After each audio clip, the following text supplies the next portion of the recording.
നാരായണ ദേവി നാരായണ ലക്ഷ്മി നാരായണ ഭദ്രേ നാരായണ. നൂനം വേണ്ടതിലേറെയുണ്ടു ധനവും സൽകീർത്തിയും മാനവും. നാനാദിക്കുകളിൽ പടർന്നു വിലസും പേരും പ്രതാപങ്ങളും. സ്ഥാനം പോലെ ലഭിച്ചതൊക്കെയൊരു നാൾ നാശത്തിലെത്തും തഥാ. താനോ ജീവനൊരസ്ഥിരത്വമതിനാൽ നിസ്സാരമാണൊക്കെയും. ദേവീ ശരണം അമ്മേ. സുപ്രഭാതം, ശുഭദിനം. എല്ലാ ധന്യാത്മാക്കൾക്കും പുലർകാല വന്ദനം. ശ്രീമദ് ദേവി ഭാഗവത നിത്യപാരായണ പരമ്പരയുടെ ഇന്നത്തെ യജ്ഞവേദിയിലേക്ക് എല്ലാ സജ്ജനങ്ങൾക്കും സുസ്വാഗതം. ഷഷ്ഠസ്കന്ധത്തിലെ ഷഷ്ഠോധ്യായമാണ് ഇന്നലെ മുതൽ അവലോകനം ചെയ്യാൻ തുടങ്ങിയത്.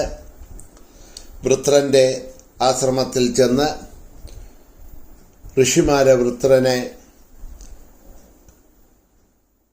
ചാതുര്യത്തോടു കൂടിയിട്ട് ഇന്ദ്രനുമായി സഖ്യം ചെയ്യാനായി ഉപദേശിക്കുന്ന ഭാഗങ്ങളാണ് അവലോകനം ചെയ്തുകൊണ്ട് വന്നത്. തുടർന്നുകൊണ്ട് അവർ പറയുന്നു, അവാപ്സ്യസി സുഖം ത്വം ച ചക്രശ്ചാഭിനിരന്തരം വയം ച താപസാഃ സർവേ ഗന്ധർവാശ്ച നിജാശ്രമേ. അതുകൊണ്ട് നിനക്കും ഇന്ദ്രനും നിരന്തരമായ സുഖമുണ്ടാവും. താപസന്മാരായ ഞങ്ങളും ഗന്ധർവന്മാരും സ്വന്തം ആശ്രമത്തിൽ സുഖമായിട്ട് കഴിയും. അതുകൊണ്ട് ഇപ്പോൾ തന്നെ നിങ്ങൾ തമ്മിൽ സന്ധിയുണ്ടാവുകയാണ് വേണ്ടത്. നിങ്ങൾ ഇരുവരും രാപകൽ യുദ്ധം ചെയ്ത് നടന്നു എന്നുണ്ടെങ്കിൽ അത് സകല മഹർഷിമാരെയും ഗന്ധർവന്മാരെയും കിന്നരന്മാരെയും മനുഷ്യരെയും എല്ലാം വേദനിപ്പിക്കുന്നതും ദുഃഖിപ്പിക്കുന്നതുമാകും. ശാന്തി ആഗ്രഹിക്കുന്ന സകലർക്കും മൈത്രി ഉണ്ടാവണം എന്നാണ് ഞങ്ങളുടെ ആഗ്രഹം.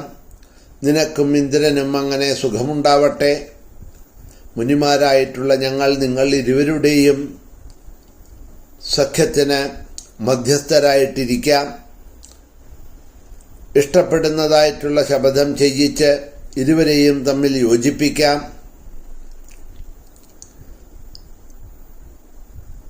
നീ എന്താണോ ആഗ്രഹിക്കുന്നത് അതൊക്കെ ഇന്ദ്രൻ നിശ്ചയിച്ച് സത്യം ചെയ്തു തരും. ഇപ്പോൾ തന്നെ നിന്റെ മനസ്സിനെ സംതൃപ്തമാക്കാം. ഈ പ്രപഞ്ചം സത്യത്തിലാണ് ഉറച്ചിരിക്കുന്നത്. സത്യം നിമിത്തമാണ് ആദിത്യൻ യഥാസമയം പ്രവർത്തിക്കുന്നത്. വായു സത്യത്തെ ആശ്രയിച്ചാണ് വീശുന്നത്. സത്യനിഷ്ഠയാലാണ് സമുദ്രം അതിൻ്റെ പരിധി ലംഘിക്കാതിരിക്കുന്നത്. അതുകൊണ്ട് നിങ്ങൾ തമ്മിൽ ഒരു സന്ധി അനുസരിച്ചിട്ടുള്ള സഖ്യമുണ്ടാകട്ടെ. നിങ്ങൾ രണ്ടുപേരും സുഖമായിരിക്കണം എന്നുള്ളതാണ് ഞങ്ങളുടെയും താല്പര്യം. ഒരുമിച്ച് സുഖമായിട്ട് രണ്ടുപേരും ഈ ലോകത്തിൽ വസിക്കണം. അതാണ് ഞങ്ങൾ ആഗ്രഹിക്കുന്നത്.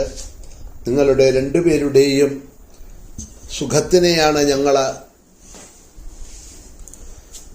ആഗ്രഹിക്കുന്നത്. അതുകൊണ്ടാണ് ഇവിടെ ഈ കാര്യങ്ങളെല്ലാം ബോധിപ്പിക്കാനായിട്ട് നിന്റെ സമക്ഷം വന്നിരിക്കുന്നത് എന്നൊക്കെ അവനെ തൃപ്തിപ്പെടുത്തുന്ന രീതിയിൽ, അവൻ്റെ ബുദ്ധിയെ ഭേദിപ്പിക്കുന്ന രീതിയിലൊക്കെ ഇവിടെ ഋഷിമാർ വന്ന് അവരെ നിശ്ചയിച്ചുറപ്പിച്ചതായിട്ടുള്ള കാര്യങ്ങൾ ചതിയിലൂടെ നടത്താനുള്ള ഒരു വിദ്യയാണ് അവിടെ ചെയ്യുന്നത് എന്നുകൂടി ഇതിൻ്റെ പിന്നിൽ പറയാനുണ്ട്. എന്തായാലും അവരെ പ്രകാരം വൃത്രനോട് കാര്യങ്ങളെയെല്ലാം അവതരിപ്പിച്ചു. അവരുടെ വാക്കുകൾ കേട്ടതായിട്ടുള്ള വൃത്രൻ പറയാണ്, മഹർഷിവചനം ശ്രുത്വാ താനുവാച മഹാമതി അവശ്യം ഭഗവന്തോ മേ മാനനീയാസ്തപസ്വിന. മഹർഷിമാർ പറഞ്ഞത് കേട്ട ബുദ്ധിമാനായിട്ടുള്ള വൃത്രൻ അവരോട് പറയാണ്, ഞാൻ അവശ്യം ബഹുമാനിക്കേണ്ട മാന്യരായ മഹർഷിമാരാണ് നിങ്ങളൊക്കെ. മഹർഷിമാരായിട്ടുള്ള നിങ്ങളെ മിഥ്യാവാക്കുകൾ പറയില്ല ഒരിക്കലും എന്നെനിക്കറിയാം. സദാചാര്യരും അത്യന്തം ശാന്തരുമായ നിങ്ങൾക്ക് ചതി എന്താണ് എന്നറിഞ്ഞുകൂടാ. വൈരമുള്ളവൻ, ഷഠൻ, കള്ളൻ, കാമുകൻ, കീർത്തി നശിച്ചവൻ, ലജ്ജയില്ലാത്തവൻ മുതലായവരുമായി ബുദ്ധിയുള്ളവരെ ഒരിക്കലും സഖ്യം ചെയ്യരുത് എന്നാണ് ശാസ്ത്രം പറയണത്. ഈ ദേവേന്ദ്രൻ ലജ്ജയില്ലാത്തവനാണ്, ദുരാചാരനാണ്, ബ്രഹ്മഹത്യ ചെയ്തവനാണ്, വിഷയലംബണനാണ്, ഷഠനാണ്. ഇപ്രകാരമുള്ള ഒരുത്തനെ ഒരു പ്രകാരത്തിലും വിശ്വസിക്കരുത് എന്നല്ലേ ശാസ്ത്രങ്ങൾ പറയണത്. നിങ്ങളെല്ലാം നിപുണരും ഒരിക്കലും ദ്രോഹബുദ്ധിയില്ലാത്തവരുമാണ്. ശാന്തചിത്തരായതുകൊണ്ട് നിങ്ങൾക്ക് പൗരുഷമെന്താണ് എന്നോ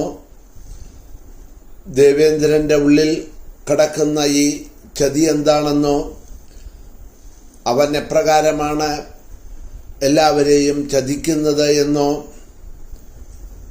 അവൻ്റെ സ്വാർത്ഥ താല്പര്യങ്ങൾ എന്തൊക്കെയാണ് എന്നോ ഒന്നും നിങ്ങൾക്ക് അറിയാത്തത് കൊണ്ടാണ് നിങ്ങൾ ഇപ്പോഴ് ഇതേമാതിരിയെല്ലാം സംസാരിക്കുന്നത്. നിങ്ങൾ പറയുന്നതൊക്കെ ശരിയാണ്, പക്ഷേ ഈ സന്ധിയും ഈ ഭാവവും ഒക്കെ ചെയ്യേണ്ടത് ഇതേ ഭാവമുള്ള ഇത്തരത്തിൽ ചിന്തിക്കുന്നതായിട്ടുള്ള ഒരു ആളോടുകൂടിയായിരിക്കണം, വ്യക്തിയോടുകൂടിയായിരിക്കണം. പക്ഷേ ദേവേന്ദ്രൻ അത്തരക്കാരനല്ല. അവൻ ചെയ്തിട്ടുള്ള പ്രവൃത്തികൾ ഓരോന്നും എടുത്തു നോക്കുമ്പോൾ അറിയാം അവന് ഈ സത്യമോ ധർമ്മമോ ന്യായമോ നീതിയോ ലജ്ജയോ പുണ്യപാപങ്ങളിലുള്ള ചിന്തയോ യാതൊന്നുമില്ല. അതുകൊണ്ടല്ലേ നിരപരാധിയായിട്ടുള്ള വിശ്വരൂപനെ, ത്രിശിരസിനെ വധിക്കാൻ തന്നെ കാരണം. ഈ ചിന്തകളൊക്കെ ഉണ്ടായിരുന്നു എന്നുണ്ടെങ്കിൽ ഒരിക്കലും അത് ചെയ്യില്ലല്ലോ. അപ്പം ഇതൊന്നും അവനില്ല. അങ്ങനെയുള്ള ഒരാളോടുകൂടി സന്ധി ചെയ്തത് കൊണ്ട് എന്ത് പ്രയോജനമാണുള്ളത്? കാരണം അവൻ എപ്പോഴാണ് സത്യം ചെയ്താലും അതിൽ നിന്നും മാറി സത്യവിരോധമായിക്കൊണ്ട് പ്രവർത്തിക്കുക എന്നൊരിക്കലും പറയാൻ പറ്റില്ല.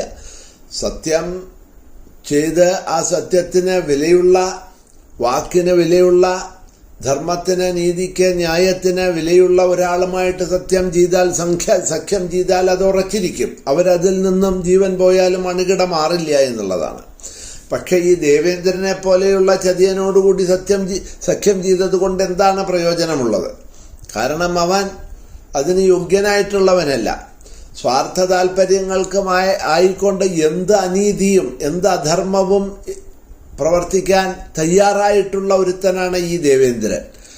അവനുമായിട്ട് നിങ്ങൾ ശാന്തി ആഗ്രഹിക്കുന്നവരാണ്. നിങ്ങൾ പറയുന്നതൊക്കെ ശരിയാണ്, ഇല്ല എന്ന് ഞാൻ പറയുന്നില്ല. പക്ഷേ ഇങ്ങനെയുള്ള ഒരുത്തനോട്, ഇന്ദ്രനോട് സഖ്യം ചെയ്തതുകൊണ്ട് എന്താണ് പ്രയോജനം? സത്യം, നീതി, ധർമ്മം ഒക്കെ അനുഷ്ഠിക്കുന്നവനാണ് എന്നുണ്ടെങ്കിൽ അവനുമായിട്ട് സന്ധി ചെയ്താൽ വിരോധമില്ല. ഒരു വാക്കേ വസുദേവര് കംസനോട് പറഞ്ഞുള്ളൂ, എനിക്ക് ജനിക്കുന്ന ഉണ്ണികളെ ഞാൻ നിനക്ക് സമർപ്പിച്ചോളാം. ആ ഉണ്ണികളിൽ നിന്നല്ലേ നിനക്ക് ഭയം, ദേവകിയിൽ നിന്നല്ലല്ലോ. അതുകൊണ്ട് ദേവകിയെ വധിക്കരുത് എന്ന ഒരു വാക്ക് പറഞ്ഞപ്പോൾ കംസൻ ഉടനെ ദേവകിയെ വിട്ടു. കാരണം കംസനെ അറിയാം, സത്യത്തിൽ നിന്നും അണുകിട ചലിക്കാത്ത ആളാണ് വസുദേവര്. ഇന്നിതാ ഇത് പറഞ്ഞു പോയിട്ട് നാളെ കുട്ടികളുണ്ടാവുമ്പോൾ എവിടെയെങ്കിലും ആ കുട്ടിയെ കൊണ്ട് ഒളിച്ചോടി പൊയ്ക്കളയും ആള് എന്നുള്ള ഒരു സംശയം തന്നെ കംസനുണ്ടായിരുന്നില്ല. കാരണം ആ ധർമ്മം, സത്യം, നീതി, ന്യായം അതിൽ നിന്നും ജീവൻ പോയാലും വാക്ക് മാറാത്ത ആളാണ് വസുദേവര് എന്ന് മനസ്സിലാക്കിക്കൊണ്ട് അതിനെ കംസൻ സ്വീകരിച്ചു. പക്ഷെ ഇന്ദ്രൻ അത്തരത്തിലുള്ള ഒരാളാണോ എന്ന് ചോദിച്ചാൽ നമുക്ക് കഥകളിലൂടെ നമുക്കറിയാം. അപ്പം ഇവിടെ ഈ